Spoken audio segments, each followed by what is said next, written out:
Top quality और consistent performance के लिए सिर्फ सिल्वर पंप नाम याद रखना। ಡೀಸೆಲ್ ಬೆಲೆ ಏರಿಕೆ ಖಂಡಿಸಿ ವಿವಿಧ ಬೇಡಿಕೆಗಳನ್ನು ಈಡೇರಿಸುವಂತೆ ಒತ್ತಾಯಿಸಿ ಲಾರಿ ಮಾಲೀಕರು ಚಾಲಕರು ಕರೆ ನೀಡಿರುವಂತಹ ಮುಷ್ಕರ 2ನೇ ದಿನಕ್ಕೆ ಕಾಲಿಟ್ಟಿದೆ. ಸಾಂಸ್ಕೃತಿಕ ನಗರಿ ಮೈಸೂರಿನಲ್ಲಿ ಈ ಒಂದು ಮುಷ್ಕರಕ್ಕೆ ಉತ್ತಮವಾದಂತಹ ಬೆಂಬಲ ವ್ಯಕ್ತವಾಗಿದೆ. ನಾವೀಗ ರೈಲ್ವೆ ಗೂಡ್ ಶೆಡ್ ನಲ್ಲಿ ಇದ್ದೇವೆ. ನೀವು ನೋಡ್ತಾ ಇರಬಹುದು ಈ ಒಂದು ಸ್ಥಳವನ್ನ. ಪ್ರತಿನಿತ್ಯ ನೂರಾರು ಲಾರಿಗಳನ್ನ ಇದೇ ಒಂದು ಸ್ಥಳದಲ್ಲಿ ನಿಲ್ಲಿಸಲಾಗ್ತದೆ. ಇಲ್ಲಿ ರಾತ್ರಿ ನಿಲ್ಲಿಸಿ ಬೆಳಗ್ಗೆ ತಮ್ಮ ಕೆಲಸಗಳಿಗೆ ಮತ್ತೆ ಲಾರಿಯನ್ನ ತೆಗೆದುಕೊಂಡು ಹೋಗುವಂತಹ ಕೆಲಸವನ್ನ ಲಾರಿ ಚಾಲಕರು ಮಾಡ್ತಾರೆ. ಆದ್ರೆ ಕಳೆದ 2 ದಿನಗಳಿಂದ ನೂರಾರು ಲಾರಿಗಳು ಈ ಒಂದು ಗೂಡ್ ಶೆಡ್ ನಲ್ಲಿ ಹಾಗೆಯೇ ನಿಂತಿದೆ.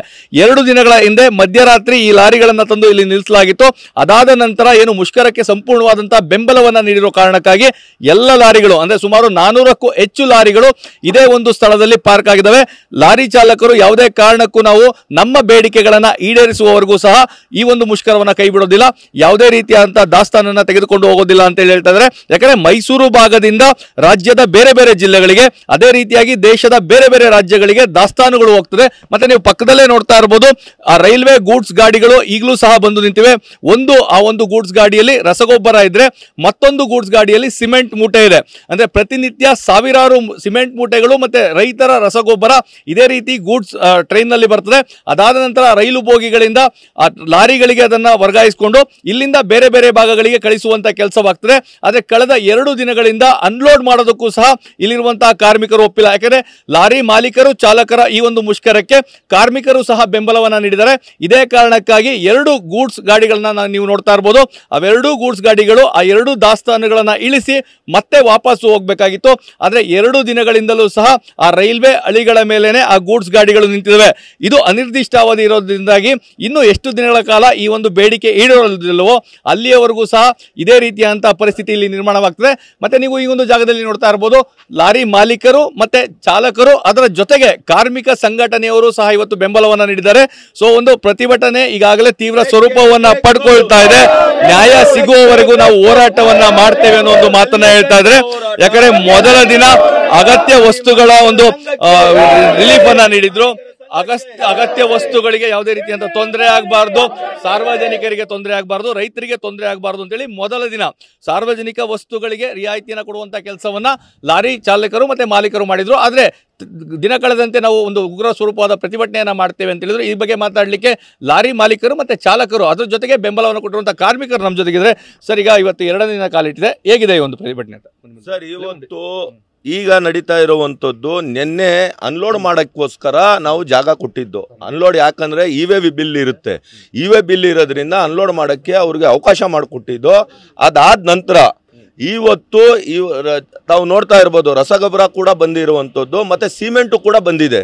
ಮತ್ತೆ ಗೋಡನಿಂದ ಯಾವುದೂ ಕೂಡ ಸಿಮೆಂಟು ಹೊರಗಡೆ ಹೋಯ್ತಾ ಇಲ್ಲ, ಒಳಗಡೆನೂ ಬರ್ತಾ ಇಲ್ಲ. ನಮಗೆ ಇವತ್ತು ಕೇಂದ್ರ ಸರ್ಕಾರ ಆಗಿರ್ಬೋದು ಅಥವಾ ರಾಜ್ಯ ಸರ್ಕಾರ ಆಗಿರ್ಬೋದು, ಇಬ್ರೂ ಬಂದು ಲಾರಿ ಓಡಿಸಿದ್ರೆ ಗೊತ್ತಾಗುತ್ತೆ ಲಾರಿ ಅವ್ರ ಕಷ್ಟ, ಆ ಚಾಲಕನ ಕಷ್ಟ ಏನನ್ನೋದನ್ನ ಲಾರಿ ಒಳಗೆ ಕೂತ್ಕೊಂಡ್ರೆ ಅವ್ರಿಗೆ ಅರ್ಥ ಆಗುತ್ತೆ. ನಾವು 2 ಸರ್ಕಾರಕ್ಕೂ ಹೇಳ್ತೀವಿ, ನಮ್ಮದು ಲಾರಿ ಸರ್ಕಾರ, ನಮ್ಮ ಸರ್ಕಾರ ಲಾರಿ ಸರ್ಕಾರ. ಲಾರಿ ಸರ್ಕಾರ ಇರೋದ್ರಿಂದ ನಾವು ಎಲ್ಲ ಕಾರ್ಮಿಕರು ತಾವು ನೋಡ್ತಾ ಇದ್ದೀರಾ. ಇವತ್ತು ನಿನ್ನೆ ನಿಮ್ಗೆ ಹೇಳಿದ್ದೆ, ನಿಮ್ಮ ಮಾಧ್ಯಮದಲ್ಲೇ ನಾನು ಹೇಳಿದ್ದೆ, ಕಾರ್ಮಿಕರು ಕೂಡ ನಮ್ಮ ಜೊತೆ ಬಂದು ನಿಲ್ತಾ ಇದ್ದಾರೆ ಅಂತ.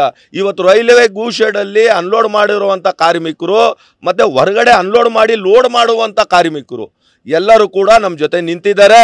ನಮ್ಮ ಹೋರಾಟ ಇನ್ನೂ ನಡೆಯುತ್ತೆ. ಈಗ ಒಂದು ಆಟೋ ಅವರು ಕೂಡ ಇವತ್ತು ನಿಲ್ಲಿಸಿರುವಂಥದ್ದು. ಹಾಗಾಗಿ ಇವತ್ತು ಸರ್ಕಾರ ಏನು ಇಲ್ಲ ಅಂದರೆ ನಮಗೆ ಒಂದು ನಿಗದಿ ಮಾಡಲಿ. ಯಾಕಂದರೆ ಡೀಸೆಲ್ ಬೆಲೆ ಏರಿಕೆ ಆದ ತಕ್ಷಣ ಏನು ಮಾಡ್ತಾರೆ, ಬಸ್ ಏರಿಕೆ ಮಾಡ್ತಾರೆ, ಬಸ್ಸಲ್ಲಿ ಕುಂತಿರುವಂಥ ಪ್ಯಾಸೆಂಜರ್ಗೆ ಏರಿಕೆ ಮಾಡ್ತಾರೆ. ನಿಮ್ಮಲ್ಲಿ ನಮ್ಮ ಹತ್ರ ಐತೆ, ಲಿಸ್ಟೇ ಐತೆ, ನಿಮಗೆ ಕೊಡ್ತೀನಿ ಅದನ್ನು. ಬಸ್ಸಲ್ಲಿ ಗೂಡ್ಸ್ ಬಸ್ನ ಮಾಡಿದ್ದಾರೆ ಇವರು. ಆ ಗೂಡ್ಸ್ ಬಸ್ಸಲ್ಲಿ ನೀವು ಏನು ಫಿಕ್ಸ್ ಮಾಡಿದ್ದೀರಾ ದರನ, ಅದರಲ್ಲೂ ಕೂಡ ನಮ್ಗೆ 10% ಕಡಿಮೆ ಕೊಡಿ, 10% ಕಡಿಮೆ ಕೊಡಿ. ನಿಮ್ಮ ಡೀಸೆಲ್ ಕಡಿಮೆ ಮಾಡೋಕ್ಕಾಗಲ್ವಾ? ಬೇಡ, ಮಾಡಬೇಡಿ, ನಮಗೆ ನಿಗದಿ ಮಾಡಿಕೊಡಿ. ನಮಗೆ ಇಷ್ಟು ನಿಮ್ಮ ಕಾಂಟ್ರಾಕ್ಟರ್ ಹತ್ರ ನೀವು ಇಷ್ಟು ತೊಗೊಳ್ಳಿ ಅಂತ ಒಂದು ಸೆಕ್ಯುಲರ್ನ ಪಾಸ್ ಮಾಡಿಕೊಡಿ. ನಾವು ಕೆಲಸ ಮಾಡೋಕ್ಕೆ ರೆಡಿ ಇದ್ದೀವಿ. ನೀವು ಡೀಸೆಲ್ ಕಡಿಮೆ ಮಾಡದೆ ಹೋದ್ರೂ ಚಿಂತೆ ಇಲ್ಲ. ನೀವು ಯಾವ ರೀತಿ ಸರ್ಕಾರ ಬಸ್ಗಳಿಗೆ ದರ ತಗೋತಾ ಇದ್ದೀರಾ ಆ ರೀತಿ ನಮ್ಮ ಲಾರಿ ಮಾಲೀಕರಿಗೆ ಫಿಕ್ಸ್ ಮಾಡಿಕೊಡಿ ಅಂತ ನಾವು ಮನವಿ ಮಾಡ್ತೀವಿ. ಇವತ್ತಿಂದ ಕಾರ್ಮಿಕರು ಸಹ ಬೆಂಬಲವನ್ನು ಕೊಡ್ತಾ ಇದ್ದೀರಾ ಲಾರಿ ಮಾಲೀಕರು ಮತ್ತು ಚಾಲಕರಿಗೆ? ನಾವು ಲಾರಿ ಮಾಲೀಕರಿಗೆ ಬೆಂಬಲ ಕೊಡ್ತಾ ಇದ್ದೀವಿ, ಅವ್ರ ಜೊತೆ ಇದ್ದೀವಿ. ಅವ್ರು ಯಾವಾಗಂತ ಹೇಳ್ತೀರಾ ಆವಾಗಂತ ನಾವು ಕೆಲಸ ಮಾಡಲ್ಲ. ಯಾಕಂದ್ರೆ ನಿಮ್ಗೆ ಕೆಲಸ ಸಿಗಲ್ವಾ ಅಂತ ಈಗ ಲಾರಿ ಅವರು ಇಲ್ಲ ಅಂತ ಹೇಳಿದ್ರೆ? ಲಾರಿ ಅವರು ಇಲ್ಲ ಅಂದ್ರೆ ನಮಗೇನು ಕೆಲಸ ಸಿಗುತ್ತೆ? ಟ್ರಾನ್ಸ್ಪೋರ್ಟ್ ಇದ್ರೆ ತಾನು ನಾವೇ ಇರೋದು. ಈಗ ಸರ್ಕಾರಕ್ಕೆ ಏನು ಹೇಳ್ತೀರಾ? ಯಾಕಂದರೆ CM ಸಿದ್ದರಾಮಯ್ಯ ಅವರು ಕರೆದು ಮಾತನಾಡಿದ್ದಾರೆ, ಸೊ ಫಲಪ್ರದ ಆಗಿಲ್ಲ. ಈಗ ಸರ್ಕಾರ ಏನು ಕರೆದಿ ನಿನ್ನೆ ಮಾತುಕತೆ ಆಗಿದೆ, ಅಲ್ಲಿ ವಿಫಲ ಆಗಿದೆ. ಅದರಿಂದ ಸಿದ್ದರಾಮಯ್ಯ ಸಾರ್ಗೆ ನಾವು ಏನು ಕೇಳ್ಕೊತೀವಿ ಅಂದರೆ, ಲಾರಿಯವ್ರ ಕಷ್ಟ ಏನು ಅನ್ನೋದು ಅವ್ರಿಗೆ ಗೊತ್ತಿಲ್ಲ ಆಯಿತಾ. ಅವರು ಹೆಂಗೆ ಅಂದರೆ ಎಲ್ಲೋ ಕುಂತ್ಕೊಂತಾರೆ, ಏನೋ ಮಾಡ್ತಾರೆ, ಬೆಲೆ ಏರಿಕೆ ಮಾಡಿಬಿಡ್ತಾರೆ. ನಮ್ಗೆ ಅತಿ ಶೀಘ್ರದಲ್ಲೇ ಕರೆದಿ ಲಾರಿಯವ್ರ ಸಮಸ್ಯೆ ಪರಿಹಾರ ಮಾಡಬೇಕು ಅಂತ ನಾವು ಅವ್ರನ್ನ ಕೇಳ್ಕೊತೀವಿ. ಅಲ್ಲಿವರೆಗೂ ನಾವು ಹೋರಾಟ ಮುಂದುವರಿಸ್ತಾ ಇರ್ತೀವಿ. ಸರ್, ಮೊದಲೇ ಎಲ್ಲ ಬೆಲೆ ಏರಿಕೆ ಆಗಿದೆ ಸರ್, ಎಲ್ಲ ಬೆಲೆ ಏರಿಕೆ ಆಗಿದೆ. ಲಾರಿಗಳ ಬಿಡಿಭಾಗಗಳು, ಟ್ಯಾಕ್ಸು, ಇನ್ಶೂರೆನ್ಸು, ಟಯರು ಎಲ್ಲ ಇದೆ. ಅದ್ರ ಮೇಲೆ ಮತ್ತೆ ಈ ಡೀಸೆಲ್ ದರ ಮತ್ತು ಟೋಲ್ ಪ್ಲಾಜಾದು ಏರಿಕೆ ಮಾಡಿರೋದು ಮತ್ತೆ ಅದ್ರ ಮೇಲೆ ಬರೆ ಹೇಳ್ದಂಗೆ ಆಗಿದೆ. ಅದಕ್ಕೋಸ್ಕರ ನಾವು ಯಾವ ಅನಿರ್ದಿಷ್ಟಾವಧಿ ಮುಷ್ಕರಕ್ಕೆ ನಾವು ಹೋಗಿದ್ದೀವಿ. ಯಾವುದೇ ಕಾರಣಕ್ಕೂ ಹಿಂದೆ ಅಂತ ಇಲ್ಲ. ದಯವಿಟ್ಟು ಇದನ್ನು ಸರ್ಕಾರ ಪರಿಗಣಿಸಿ ಇದನ್ನು ದಯವಿಟ್ಟು ಇದಕ್ಕೆ ಪರಿಹಾರ ಹುಡುಕೊಡ್ಬೇಕು ಅಂತ ಕೇಳ್ಕೊತೀವಿ ಸರ್. ಗಾರೆ ಕೆಲಸ ಇದು ಲಾರಿ ಮಾಲೀಕರು, ಚಾಲಕರು ಮತ್ತೆ ಕಾರ್ಮಿಕರ ಒಂದು ಮಾತು. ಅಂದ್ರೆ ಈ ಒಂದು ಬೇಡಿಕೆ ಏನಿದೆ ಅದು ಈಡೇರುವವರೆಗೂ ಮುಷ್ಕರದಿಂದ ಹಿಂದೆ ಸರಿಯುವಂತಹ ಪ್ರಶ್ನೆ ಇಲ್ಲ. ಸರ್ಕಾರಗಳಿಗೆ ನಮ್ಮ ಚಾಲಕರ ಕಷ್ಟ ಗೊತ್ತಾಗ್ತಾ ಇಲ್ಲ. ಒಮ್ಮೆ ಬಂದು ಚಾಲನೆಯನ್ನ ಮಾಡಿದ್ರೆ ಅವರಿಗೆ ಖಂಡಿತ ಗೊತ್ತಾಗ್ತದೆ. ಹೀಗಾಗಿ ಬೇಡಿಕೆಯನ್ನ ಈಡೇರಿಸಿ ಅನ್ನೋದು ಅವರ ಒತ್ತಾಯವಾಗಿದೆ. ಕ್ಯಾಮ್ರಾ ಪರ್ಸನ್ ರಘು ಜೊತೆ ರಾಮ್, TV9 ಮೈಸೂರು.